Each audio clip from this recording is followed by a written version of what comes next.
नमस्कार, news capital express में आपका स्वागत है। मैं हूं आपके साथ आयुषी सोनवाने। चलिए शुरुआत करेंगे आज की कुछ अहम और बड़ी खबरों के साथ। प्रदेश में बढ़ते कोरोना संक्रमण पर स्वास्थ्य सेवाओं पर बोले विश्वास सारंग। ऑक्सीजन की कमी पर बोले अविनाश लावनिया, कहा गाइडलाइन के अनुसार दिया जा रहा है ऑक्सीजन। अनावश्यक घूमने वालों के खिलाफ की जा रही है कार्रवाई। कांग्रेस प्रवक्ता के मिश्रा ने साधा भाजपा पर निशाना। कोरोना गाइडलाइन पालन हेतु निकला फ्लैग मार्च। पुलिस अनोखे अंदाज में करा रही है कोरोना प्रोटोकॉल का पालन। और अब खबरें विस्तार से। प्रदेश में बढ़ते कोरोना संक्रमण पर स्वास्थ्य सेवाओं पर बोले विश्वास सारंग। केवल भोपाल, मध्य प्रदेश, हिंदुस्तान की बात नहीं है, पूरी दुनिया में संक्रमण तेजी से फैल रहा है।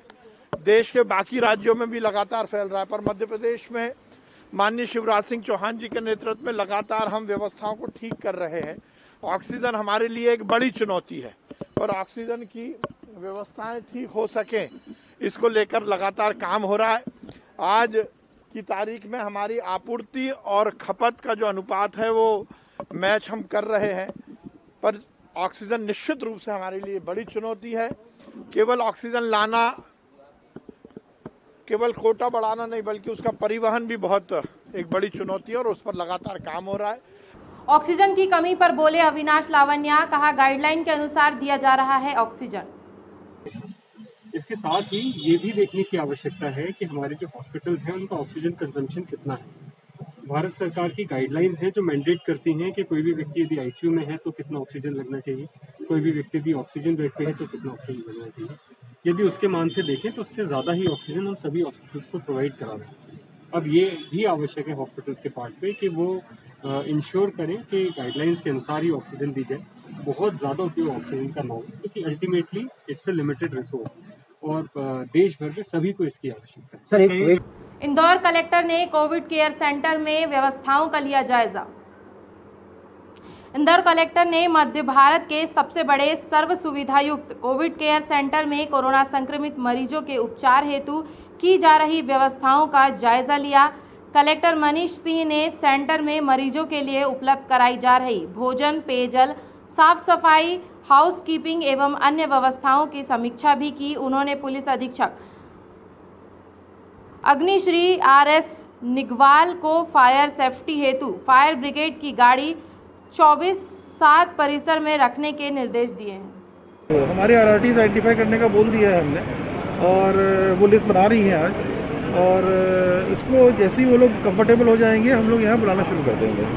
हम लोग की लगभग तैयारियाँ हो गई, कुछ तैयारियाँ बची हैं, कुछ दवाइयाँ और कुछ अन्य सामग्री मेडिकल की रात में सुबह आ जाएगी, तो उसके बाद हम लोग शुरू कर देंगे इसको। अनावश्यक घूमने वालों के खिलाफ की जा रही है कार्रवाई। इंदौर के खजराना चौराहे पर अनावश्यक घूमने वालों पर कार्रवाई कर उन्हें अस्थायी जेल भेजा जा रहा है। प्रशासन बार बार लोगों को समझाइश देकर कि अनावश्यक रूप से घरों से बाहर ना निकले। ये 30 तारीख तक सख्ती रहेगी। आज थोड़ा कुछ लोग निकले थे, गिरफ्तारियाँ फिर से हम लोग शुरू कर रहे हैं और डेली बसेस देंगे थाना प्रभारियों को, मजिस्ट्रेट्स को। डेली गिरफ्तारी की जाएगी जो भी नेसेसरी निकलेगा, और नहीं मानेंगे लोग तो अब उनको हम लोग एक रात से अधिक जेल में रखे। अभी सुबह से लेकर शाम तक छोड़ देते हैं, नहीं अगर समझ में आएगी लोगों को तो फिर उनको रात बितानी पड़ेगी जेल में। कांग्रेस प्रवक्ता के मिश्रा ने साधा भाजपा पर निशाना। कहा कि अस्पतालों के बाहर लगे हैं बोर्ड कि अस्पतालों में ना है जगह और ना है ऑक्सीजन, मेहरबानी करके कहीं और ले जाए। मिश्रा ने आगे कहा कि मुख्यमंत्री के क्षेत्र में पुलिस की निगरानी में चल रहे हैं अस्पतालों की मांग पर रेमडेसिविर इंजेक्शन कितने आए और कितने लोगों को लगे, इसकी जांच होना चाहिए। मंत्रियों ने आपस में बांट लिए, इसकी भी जांच होनी चाहिए। हाई कोर्ट अपनी निगरानी में 3-4 दिनों पहले माननीय मुख्य न्यायाधिपति जी ने एक तल्ख टिप्पणी करते हुए कहा था कि सरकार सुनिश्चित करे कि 1 घंटे में ऑक्सीजन और रेमडेसिविर इंजेक्शन की आपूर्ति की जाए मरीज को। आज उनके इस निर्देश को 4 दिन हो चुके हैं। इंदौर जैसी व्यावसायिक राजधानी में अस्पतालों ने बोर्ड लगा दिए हैं अपने मुख्य द्वार के बाहर कि ऑक्सीजन और इंजेक्शन की कमी की वजह से नए मरीज लेने में हम असमर्थ हैं। उन्होंने इसके लिए क्षमा भी मांगी है। मुख्यमंत्री जी के गृह जिले सीहोर में पुलिस के साये में अस्पताल चल रहा है। यह सीधी तौर पर माननीय मुख्य न्यायाधीश जी के निर्देशों की अवमानना है।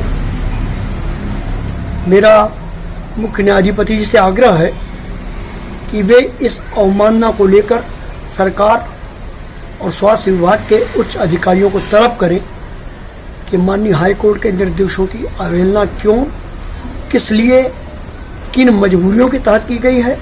कोरोना गाइडलाइन पालन हेतु निकला फ्लैग मार्च।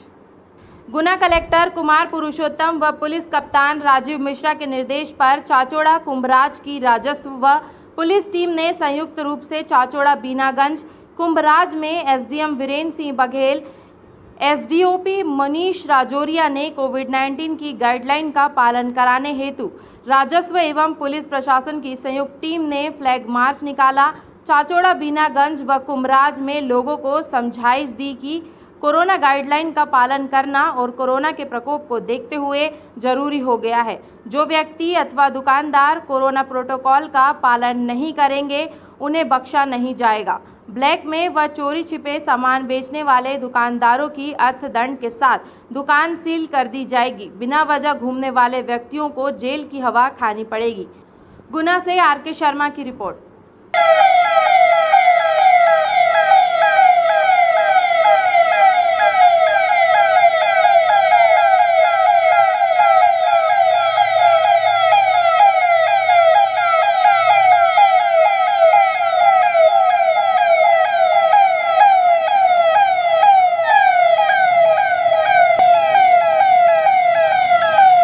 पुलिस अनोखे अंदाज में करा रही है कोरोना प्रोटोकॉल का पालन। पुलिस अधीक्षक राजीव कुमार मिश्रा ने अपने अधीनस्थों को एक अनोखा आदेश देकर कहा है कि कोरोना प्रोटोकॉल का पालन न करने वालों पर सख्ती न करते हुए उन्हें गुलाब का फूल भेंट कर हाथ जोड़कर घर में रहने व मास्क पहनने की समझाइश दी जाए। कप्तान साहबन के इस आदेश का पालन जिले का पुलिस महकमा तत्परता से कर रहा है। पुलिस के इस प्यारे भरे अंदाज से कोरोना प्रोटोकॉल का उल्लंघन करने वाला शर्मिंदा होकर दूसरे लोगों को भी घर में रहने, मास्क लगाने की सलाह देने लगा है। कप्तान के इस प्रेम व्यवहार से जिला रहवासी अभिभूत हैं व एक दूसरे को स्वयं ही घर से बाहर निकलने पर टोकने लगे हैं, जिससे पुलिस का कार्य आसान हो गया है। इस महामारी के दौरान हमारा चैनल भी लोगों से अपील करता है। गुना से आर.के. शर्मा की रिपोर्ट। निकल रहे हैं, न केवल गुना प्रॉपर में बल्कि ग्रामीण क्षेत्र में भी कोरोना ने अपना दायरा बढ़ाया है। हम आपसे लगातार अनुरोध करते आ रहे हैं, लॉकडाउन और जो कोरोना कर्फ्यू चल रहा है उसका पालन कीजिए, मास्क लगाइए, सोशल डिस्टेंसिंग कीजिए। जबलपुर में नर्मदा किनारे रहकर अपना जीवन यापन करने वालों का लॉकडाउन में बुरा हाल हो रहा है। कोरोना संक्रमण के इस भयावह दौर में एक ओर जहां कोरोना कर्फ्यू लगा हुआ है, वहीं दूसरी ओर गरीब तबके का हाल बेहाल है। जबलपुर के ग्वारी घाट में नर्मदा किनारे रहकर अपना जीवन काटने वाले लोग लॉकडाउन जीना मुश्किल हो रखा है। इन गरीब लोगों को नर्मदा के दर्शन करने वाले लोगों से जो दान और भंडारे में भोजन मिलता था उसी से ये अपना पेट भरते थे, लेकिन लॉकडाउन लगने के बाद लोगों का यहाँ आना बंद हो गया है, जिसकी वजह से ना तो इन्हें दान मिल रहा है और न ही भंडारा। इन गरीबों ने अपना सारा गुस्सा शासन प्रशासन पर उतारा है। जबलपुर से वाजिद खान की रिपोर्ट।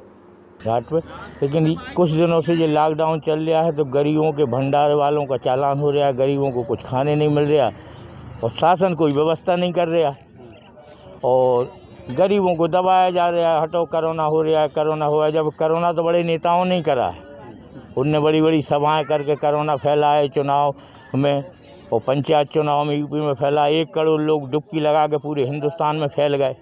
अब कहाँ से कोई काबू कर पाएगा? क्या डॉक्टर बचा पाएंगे? क्या पुलिस बचा पाएगी? ब्रह्म समागम के राष्ट्रीय अध्यक्ष ने शिवराज सरकार पर जमकर निशाना साधा।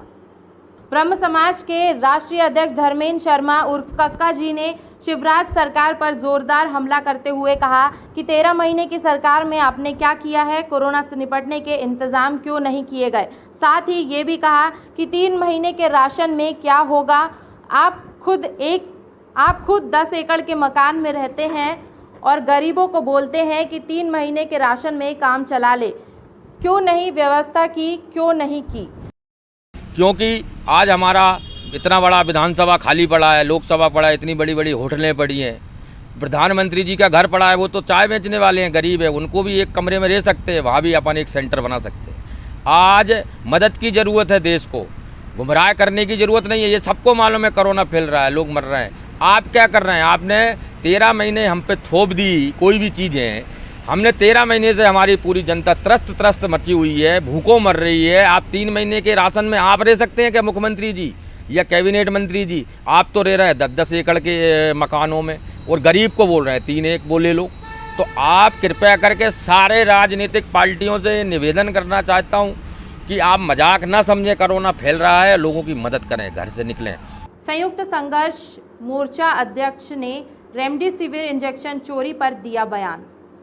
संयुक्त संघर्ष मोर्चा अध्यक्ष शमशुल हसन बल्ली ने बताया कि पिछले 4-5 दिन से एक गंभीर मामला रेमडेसिविर इंजेक्शन की चोरी का चल रहा था, जिसकी वजह से प्रशासन, प्रदेश शासन से लेकर सब चिंतित हो गए थे।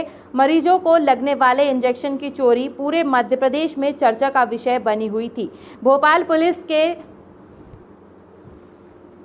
अधिकारियों ने दिन रात मेहनत करके चोरी के मामले को गंभीरतापूर्वक समझाया, लेकिन जब मामला सुलझ गया तो पता चला कि रक्षक ही भक्षक निकले। ऐसे जिम्मेदार जिन पर पूरा प्रशासन भरोसा करता है, वहीं चोर निकले। मैं मध्य प्रदेश के मुख्यमंत्री, प्रदेश के मंत्री विश्वास सारंग से मांग करता हूं कि ऐसे अधिकारियों और कर्मचारियों को एनएसएम लगाकर दंडित करें, जिनकी वजह से सरकार बदनाम हो रही थी। वहीं प्रदेश की जनता से, शहर के लोगों से हाथ जोड़कर निवेदन करता हूं कि सरकार की गाइडलाइन का पालन करें, घरों में रहे, सुरक्षित रहे और हम सबको मिलकर कोरोना की चैन तोड़नी होगी। हमीदिया हॉस्पिटल लाइफलाइन जिसे कहते हैं, मध्य प्रदेश का बड़ा हॉस्पिटल, जहां से रेमडेसिविर इंजेक्शन चोरी होते हैं। चोरी होने के बाद उनका बंदरबाट हो जाता है। ऐसी चोरी, मानवता को शर्मसार करने वाली चोरी, सरकार को जिसने बदनाम कर दिया, ऐसी चोरी जिससे सरकार भी शर्मसार हुई, जनता भी परेशान हुई, शर्मिंदगी हुई। लेकिन वो चोर नकाब, सफ़ेद वाइट कॉलर नकाबपोश जो हमेशा पर्दे की आड़ में शिकार करते थे, पहली बार पकड़ में आए। ऐसे लोग जिनको सार्वजनिक रूप से सज़ा के पात्र हैं, ऐसे लोगों को, ऐसी बीमारी के इंजेक्शनों को जो कालाबाजारी और चोरी का गबन करते हैं, चोरी करते हैं, उन लोगों को अभी तक सरकार की तरफ से कोई कार्रवाई नहीं हुई। जबकि सरकार को बदनाम करने में इन हमीदिया हॉस्पिटल्स के जो डॉक्टर्स हैं उनका काफ़ी महत्वपूर्ण योगदान था, जिसमें अधीक्षक हमीदिया ऐसा महत्वपूर्ण पद, ऐसे महत्वपूर्ण जिम्मेदारी पर बैठा व्यक्ति अगर चोरी में इन्वॉल्व होता है तो इस प्रदेश में क्या होता होगा।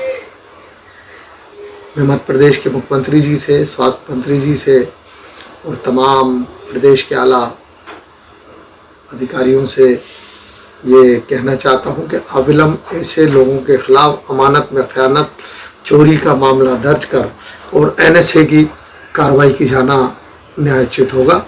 क्योंकि कितना ही बड़ा आदमी क्यों ना हो, जब मध्य प्रदेश के मुख्यमंत्री ने कहा है कि एनएसए की कार्रवाई होना चाहिए सब पे, तो इन पर क्यों नहीं हुई अभी तक कार्रवाई।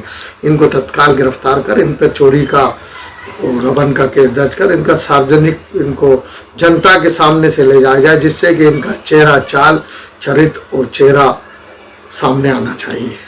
इस बुलेटिन में फिलहाल इतना ही। आगे की खबरों के लिए बने रहिए हमारे साथ और मुझे दीजिए इजाजत। नमस्कार।